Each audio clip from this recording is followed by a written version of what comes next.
Daniel pasal 4. Nebukadnezar meninggalkan diri dan direndahkan. Dari Raja Nebukadnezar kepada orang-orang dari segala bangsa, suku bangsa dan bahasa yang diam di seluruh bumi. Bertambah-tambahlah kiranya kesejahteraanmu. Aku berkenan memaklumkan tanda-tanda dan mujizat-mujizat yang telah dilakukan Allah yang Maha Tinggi kepadamu. Betapa besarnya tanda-tandanya dan betapa hebatnya mujizat-mujizatnya. Kerajaannya adalah kerajaan yang kekal dan pemerintahannya turun-temurun. Aku Nebukadnezar diam dalam rumahku dengan tenang dan hidup dengan senang dalam istanaku. Lalu aku mendapat mimpi yang mengejutkan aku dan khalayanku di tempat tidurku, serta penglihatan-penglihatan yang kulihat menggelisahkan aku. Maka aku mengeluarkan titah bahwa semua orang bijaksana di Babel harus dibawa menghadap aku, supaya mereka memberitahukan kepadaku makna mimpi itu.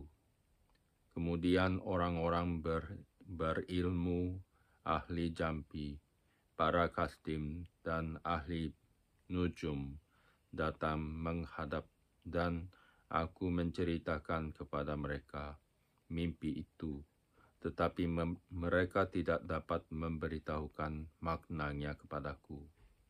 Pada akhirnya, Daniel datang menghadap aku, yakni Daniel yang dinamai Belsazar menurut nama dewaku, dan yang penuh dengan roh para dewa yang kudus. Lalu ku ceritakan kepadanya mimpi itu. Hai Belsazar, kepala orang-orang berilmu, aku tahu bahwa engkau penuh dengan roh para dewa yang kudus, dan bahwa tidak ada rahasia yang sukar bagimu. Sebab itu, inilah riwayat penglihatan mimpi yang ku dapat. Maka ceritakanlah kepadaku maknanya. Adapun penglihatan yang ku dapat di tempat tidurku itu demikian. Di tengah-tengah bumi ada sebatang pohon yang sangat tinggi. Pohon itu bertambah besar dan kuat. Tingginya sampai ke langit dan dapat dilihat sampai ke ujung seluruh bumi. Daun-daunnya indah, buahnya berlimpah-limpah. Padanya ada makanan bagi semua yang hidup. Di bawahnya, binatang-binatang di padang mencari tempat bernaung, dan di dahan-dahannya bersarang burung-burung di udara, dan segala makhluk mendapat makanan daripadanya. Kemudian, dalam penglihatan yang ku dapat di tempat tidurku itu, tampak seorang penjaga, seorang kudus, turun dari langit.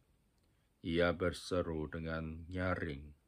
Demikian katanya, tebanglah pohon itu, dan potonglah dahan-dahannya, gugurkanlah daun-daunnya, dan hamburkanlah buah-buahnya. Biarlah binatang-binatang lari dari bawahnya, dan burung-burung dari dahan-dahannya. Tetapi biarkanlah tunggulnya tinggal di dalam tanah, terikat dengan rantai dari besi dan tembaga di rumput muda itu padang. Biarlah ia dibasahi dengan embun dari langit, dan bersama-sama dengan binatang-binatang mendapat bagiannya dari rumput di bumi.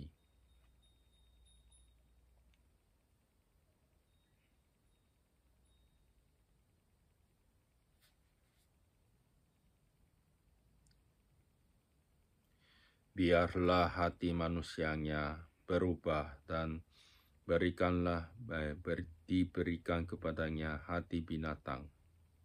Demikianlah berlaku atasnya sampai 7 masa berlalu.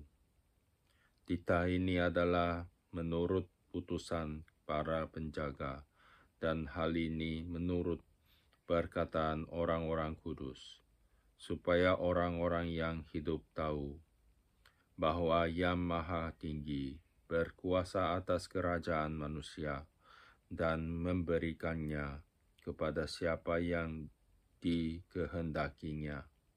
Bahkan orang yang paling kecil sekalipun dapat diangkatnya untuk kedudukan itu. Itulah mimpi yang telah kudapat. Aku Raja Nebukadnezar. Sekarang engkau, Beltsazar, katakanlah kepadaku maknanya, sebab semua orang bijaksana dari kerajaanku tidak dapat memberitahukan maknanya kepadaku, tetapi engkaulah yang sanggup, karena engkau penuh dengan roh para dewa yang kudus. Lalu berdirilah Daniel yang namanya Beltsazar. Tercengang beberapa saat, pikiran-pikirannya menggelisahkan dia. Berkatalah Raja, Beltsazar, janganlah mimpi dan maknanya itu menggelisahkan engkau. Beltsazar menjawab, Tuanku, biarlah mimpi itu tertimpa atas musuh Tuanku, dan maknanya atas seteru Tuanku. Pohon yang Tuanku lihat itu, yang bertambah besar dan kuat, yang tingginya sampai ke langit dan yang terlihat sampai ke seluruh bumi, yang daun-daunnya indah dan buahnya berlimpah-limpah, dan padanya ada makanannya bagi semua yang hidup, yang di bawahnya ada binatang-binatang di padang, dan di dahan-dahannya bersarang burung-burung di udara.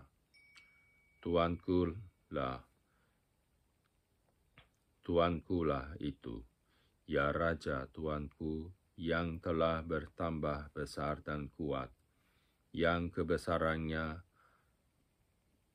bertambah sampai ke langit, dan yang kekuasaannya sampai ke ujung bumi. Tentang yang Tuanku Raja lihat, yakni seorang penjaga, seorang kudus, yang turun dari langit, sambil berkata, tebanglah pohon ini, dan binasakanlah dia, tetapi biarkanlah tunggulnya ada di dalam tanah, terikat dengan rantai dari besi, dan tembaga di rumput muda di padang. Dan biarlah ia dibasahi dengan embun dari langit, dan mendapat bagiannya bersama-sama dengan binatang-binatang di padang, hingga sudah berlaku yang demikian atasnya sampai 7 masa berlalu. Inilah maknanya, ya Raja, dan inilah putusan Yang Maha Tinggi mengenai Tuanku Raja. Tuanku akan dihalau dari antara manusia, dan tempat tinggal Tuanku akan ada di antara binatang-binatang di padang. Kepada tuanku akan diberikan makanan rumput, seperti kepada lembu, dan tuanku akan dibasahi dengan embun dari langit. Dan demikianlah akan berlaku atas tuanku sampai 7 masa berlalu, hingga tuanku mengakui bahwa Yang Maha Tinggi berkuasa atas kerajaan manusia dan memberikannya kepada siapa yang dikehendakinya. Yang dikatakan tentang membiarkan tunggul pohon itu berarti kerajaan tuanku akan kembali tuanku pegang segera sesudah tuanku mengakui bahwa sorgalah yang mempunyai kekuasaan. Jadi ya Raja, biarlah nasihatku berkenan pada hati tuanku. Lepaskanlah diri tuanku daripada dosa dengan melakukan keadilan, dan daripada kesalahan dengan menunjukkan belas kasihan terhadap orang yang tertindas. Dengan demikian, kebahagiaan tuanku akan dilanjutkan. Semuanya itu terjadi atas Raja Nebukadnezar, sebab setelah lewat 12 bulan, ketika ia sedang berjalan-jalan di atas istana Raja di Babel, berkatalah Raja, bukankah itu Babel yang besar itu yang dengan kekuatan kuasaku dan untuk kemuliaan kebesaranku telah kubangun menjadi kota kerajaan? Raja belum habis bicara ketika suatu suara terdengar dari langit. Kepadamu dinyatakan, ya Raja Nebukadnezar, bahwa kerajaan telah beralih daripadamu. Engkau akan dihalau dari antara manusia dan tempat tinggalmu akan ada di antara binatang-binatang di padang. Kepadamu akan diberikan makanan rumput seperti kepada lembu, dan demikianlah akan berlaku atasmu sampai 7 masa berlalu, hingga engkau mengakui bahwa Yang Maha Tinggi berkuasa atas kerajaan manusia dan memberikannya kepada siapa yang dikehendakinya. Pada saat itu juga terlaksanalah perkataan itu atas Nebukadnezar, dan ia dihalau dari antara manusia, dan makan rumput seperti lembu, dan tubuhnya basah oleh embun dari langit, sampai rambutnya menjadi panjang seperti bulu burung rajawali, dan kukunya seperti kuku burung. Tetapi setelah lewat waktu yang ditentukan, aku, Nebukadnezar, mengadak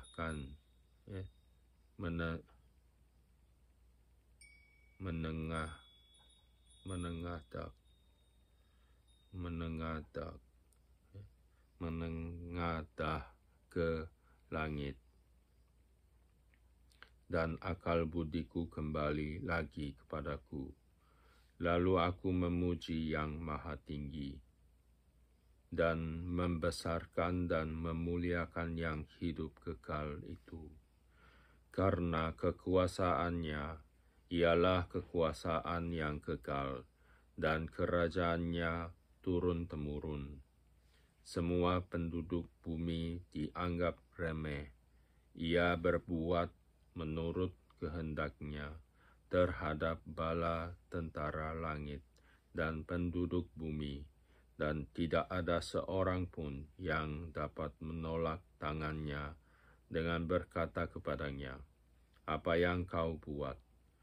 Pada waktu akal budiku kembali kepadaku, kembalilah juga kepadaku kebesaran dan kemuliaanku untuk kemasyhuran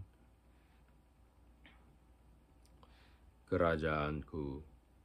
Para menteriku dan para pembesarku menjemput aku lagi. Aku dikembalikan kepada kerajaanku, bahkan kemuliaan yang lebih besar dari dahulu diberikan kepadaku.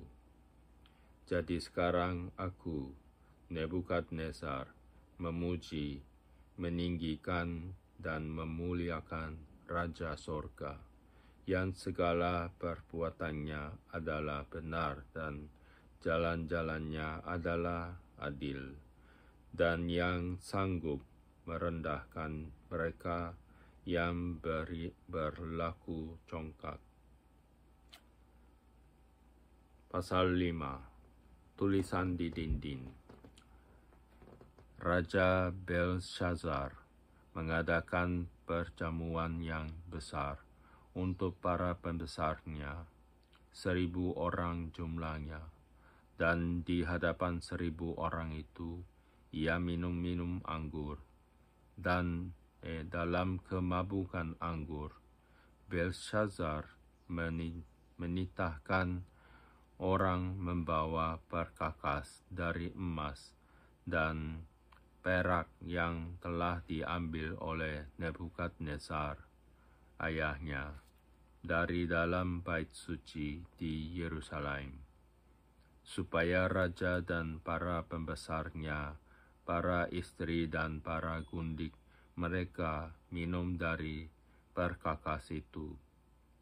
Kemudian dibawalah perkakas dari emas dan perak itu, yang diambil dari dalam bait suci, rumah Allah di Yerusalem. Lalu raja dan para pembesarnya, para istri dan para gundik mereka minum dari perkakas itu. Mereka minum anggur dan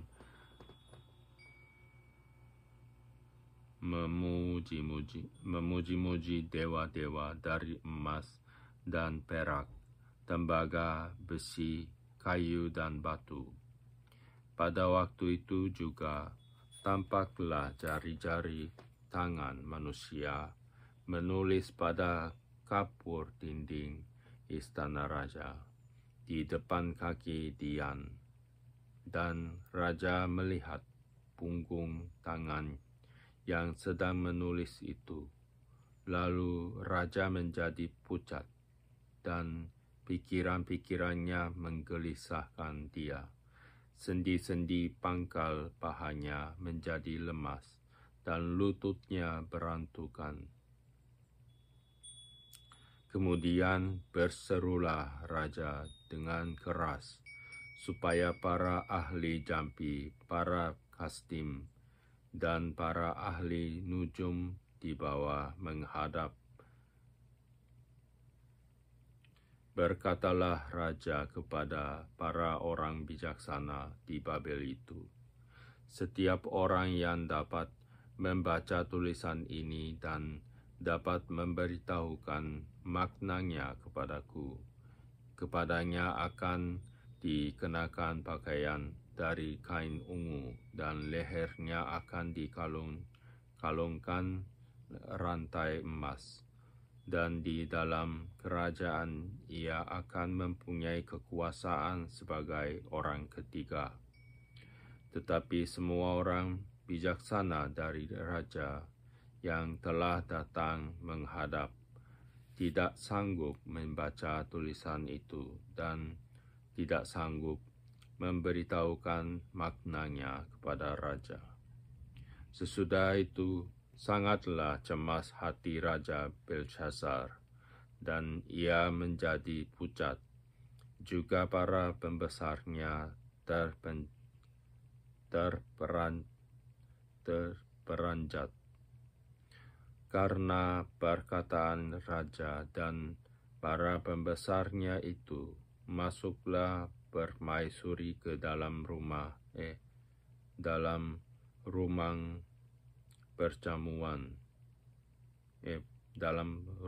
perjamuan. Berkatalah ia, "Ya Raja, kekallah hidup tuanku. Janganlah pikiran-pikiran tuanku menggelisahkan tuanku, dan janganlah menjadi pucat. Sebab dalam kerajaan tuanku ada seorang yang penuh dengan roh para dewa yang kudus.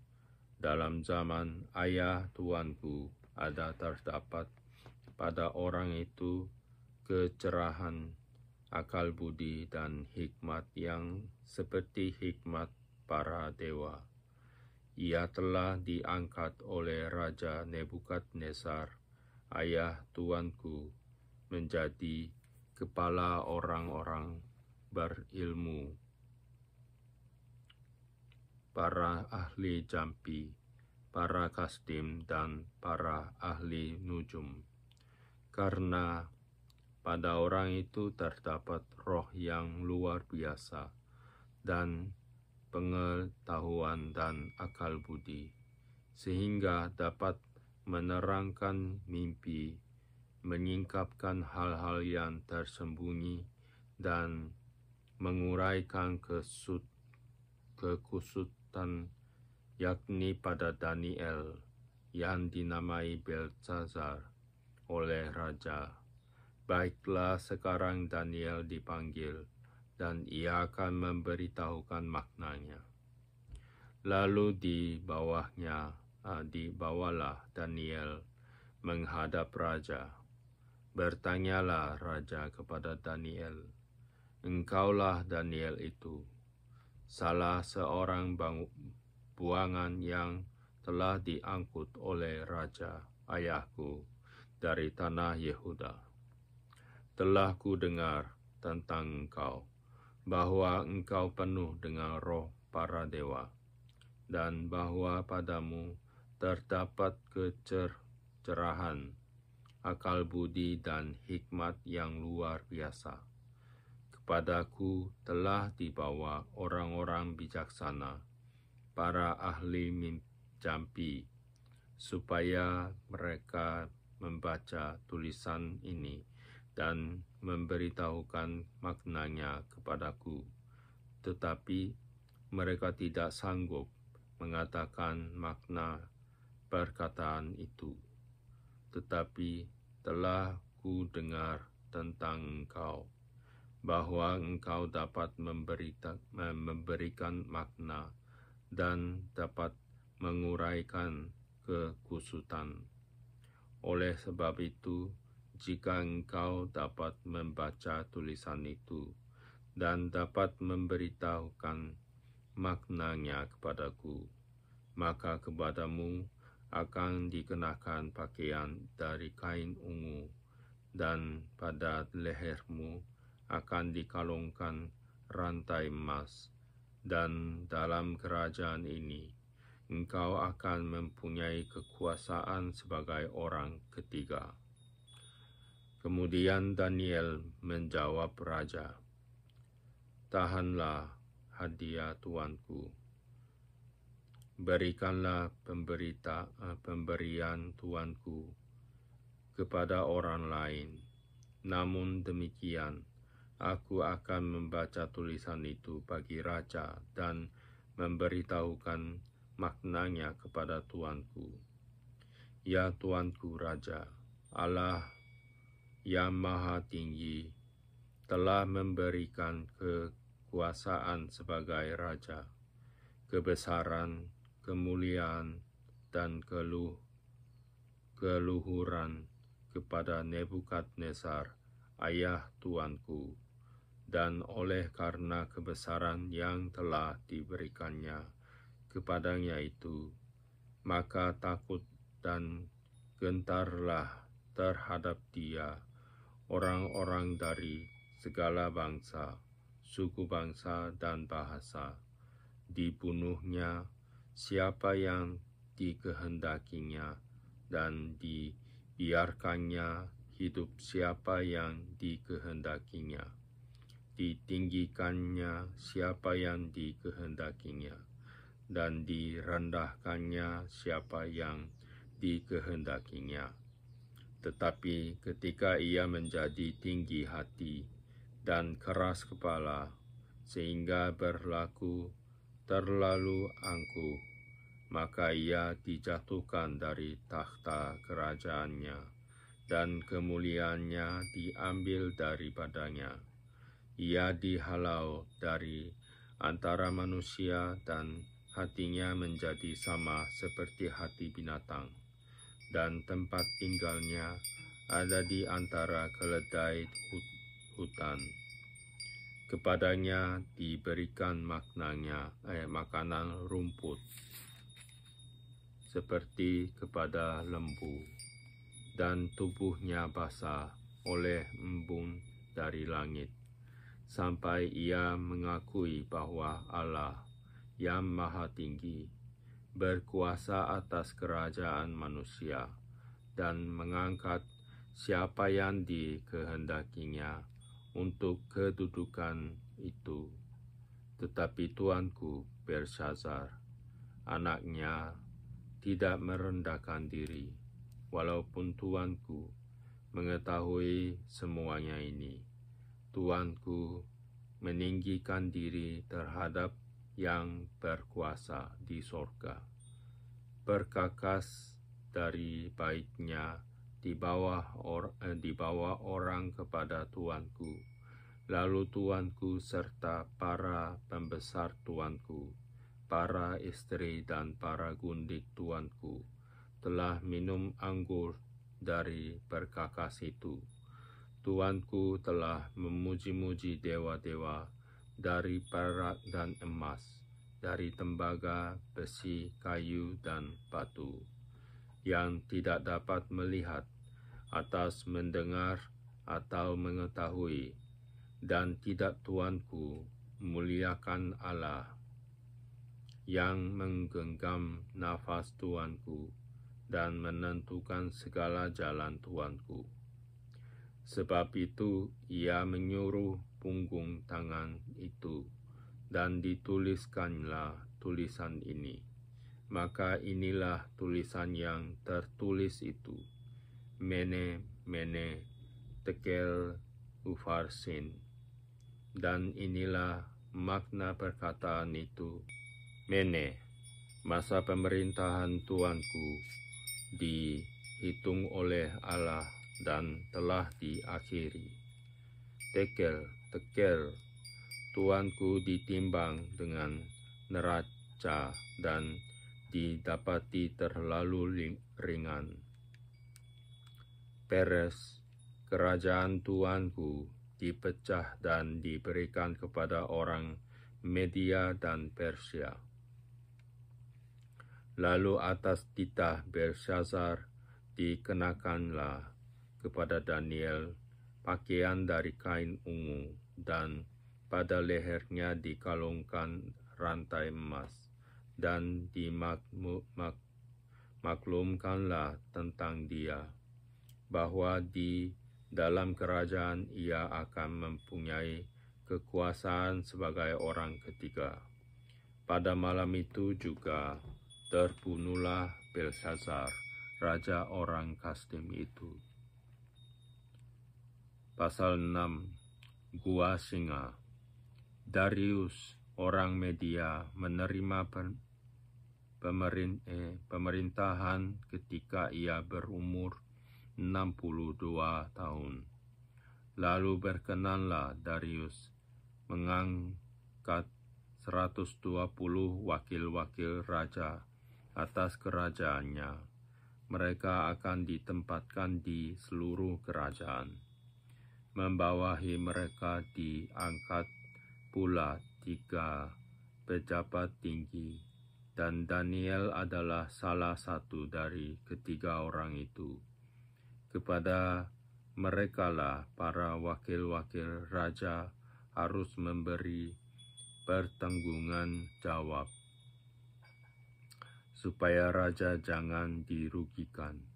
maka Daniel ini melebihi para pejabat tinggi dan para wakil raja itu, karena ia mempunyai roh yang luar biasa, dan raja bermaksud untuk menempatkan atas seluruh kerajaannya. Kemudian para pejabat tinggi dan wakil raja itu mencari alasan dakwaan terhadap Daniel dalam hal pemerintahan, tetapi mereka tidak mendapat alasan apapun atau sesuatu kesalahan, sebab ia setia dan tidak ada didapati sesuatu kelalaian atau sesuatu kesalahan padanya. Maka berkatalah orang-orang itu, kita tidak akan mendapat suatu alasan dakwaan terhadap Daniel ini, kecuali dalam hal ibadahnya kepada Allah-Nya. Kemudian bergegas-gegaslah para pejabat tinggi dan wakil raja itu menghadap raja serta berkata kepadanya, "Ya Raja Darius, kekallah hidup tuanku. Semua pejabat tinggi kerajaan ini, semua penguasa dan wakil raja, para menteri dan bupati telah mufakat supaya dikeluarkan kiranya suatu penetapan raja dan ditetapkan suatu larangan, agar barang siapa yang dalam 30 hari menyampaikan permohonan kepada salah satu dewa atau manusia, kecuali kepada tuanku, ya Raja, maka ia akan dilemparkan ke dalam gua singa. Oleh sebab itu, ya Raja, keluarkanlah larangan itu dan buatlah suatu surat perintah yang tidak dapat diubah menurut undang-undang orang Media dan Persia, yang tidak dapat dicabut kembali. Sebab itu Raja Darius membuat surat perintah dengan larangan itu. Demi didengar Daniel bahwa surat perintah itu telah dibuat, pergilah ia ke rumahnya. Dalam kamar atasnya ada tingkap-tingkap yang terbuka ke arah Yerusalem. 3 kali sehari ia berlutut, berdoa serta memuji Allah-Nya, seperti yang biasa dilakukannya. Lalu orang-orang itu bergegas-gegas masuk dan mendapati Daniel sedang berdoa dan bermohon kepada Allah-Nya. Kemudian mereka menghadap raja dan menanyakan kepadanya tentang larangan raja.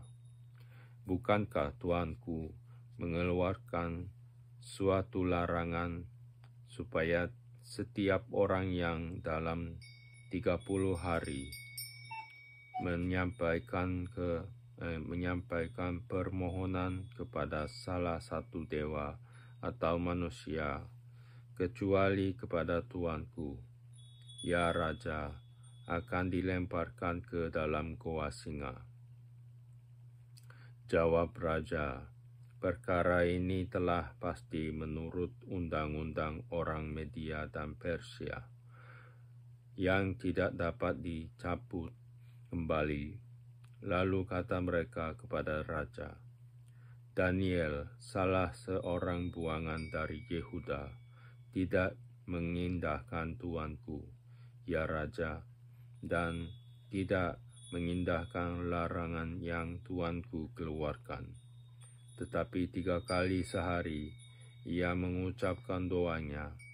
Setelah raja mendengar hal itu, maka sangat sedihlah ia, dan ia mencari jalan untuk melepaskan Daniel. Bahkan sampai matahari masuk, ia masih berusaha untuk menolongnya. Lalu bergegas-gegaslah orang-orang itu menghadap raja serta berkata kepadanya, "Ketahuilah, ya raja, bahwa menurut undang-undang orang Media dan Persia, tidak ada larangan atau penetapan yang dikeluarkan raja yang dapat diubah." Sesudah itu, raja memberi perintah, lalu diambillah Daniel dan dilemparkan ke dalam gua singa. Berbicaralah raja kepada Daniel, "Allahmu yang kau sembah dengan tekun, dialah kiranya yang melepaskan engkau."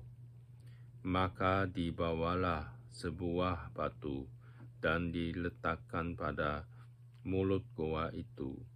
Lalu raja mencap itu dengan cincin meteraiknya dan dengan cincin meterai para pembesar, supaya dalam hal Daniel tidak dibuat perubahan apa-apa. Lalu pergilah raja ke istananya dan berpuasalah ia semalam-malaman itu.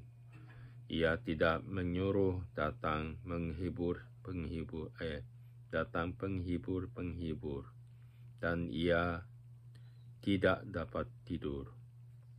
Pagi-pagi sekali ketika fajar mengising, bangunlah raja dan pergi dengan buru-buru ke gua singa. Dan ketika ia sampai dekat gua itu, berserulah ia kepada Daniel dengan suara yang sayu. Berkatalah ia kepada Daniel, "Daniel, hamba Allah yang hidup, Allahmu yang kau sembah dengan tekun, telah sanggupkah ia melepaskan engkau dari singa-singa itu?" Lalu kata Daniel kepada raja, "Ya raja, kekallah hidupmu. Allahku telah mengutus malaikatnya untuk mengatupkan mulut singa-singa itu, sehingga mereka tidak mengapa-apakan aku, karena ternyata aku tak bersalah di hadapannya, tetapi juga terhadap tuanku, ya raja, aku tidak melakukan kejahatan." Lalu sangat sukacitalah raja, dan ia memberi perintah supaya Daniel ditarik dari dalam goa itu. Maka ditariklah Daniel dari dalam goa itu, dan tidak terdapat luka apa-apa padanya, karena ia percaya kepada Allahnya. Raja memberi perintah, lalu diambillah orang-orang yang telah meneduh Daniel, dan mereka dilemparkan ke dalam gua singa, baik mereka maupun anak-anak dan istri-istri mereka. Belum lagi mereka sampai ke dasar gua itu, singa-singa itu telah menerkam mereka. Bahkan mereka meremukkan tulang-tulang mereka. Kemudian Raja Darius mengirim surat kepada orang-orang dari segala bangsa, suku bangsa, dan bahasa yang mendiami seluruh bumi. Bunyinya, "Bertambah-tambahlah kiranya kesejahteraanmu. Bersama ini, ku berikan perintah bahwa di seluruh kerajaan yang ku kuasai orang harus takut dan gentar kepada Allahnya Daniel, sebab dialah Allah yang hidup, yang kekal untuk selama-lamanya. Pemerintahannya tidak akan binasa dan kekuasaannya tidak akan berakhir. Dia melepaskan dan menolong dan mengadakan tanda dan mujizat di langit dan di bumi. Dia yang telah melepaskan Daniel dari cengkaman singa-singa. Dan Daniel ini mempunyai kedudukan tinggi pada zaman pemerintahan Darius dan pada zaman pemerintahan Koresh, orang Persia itu.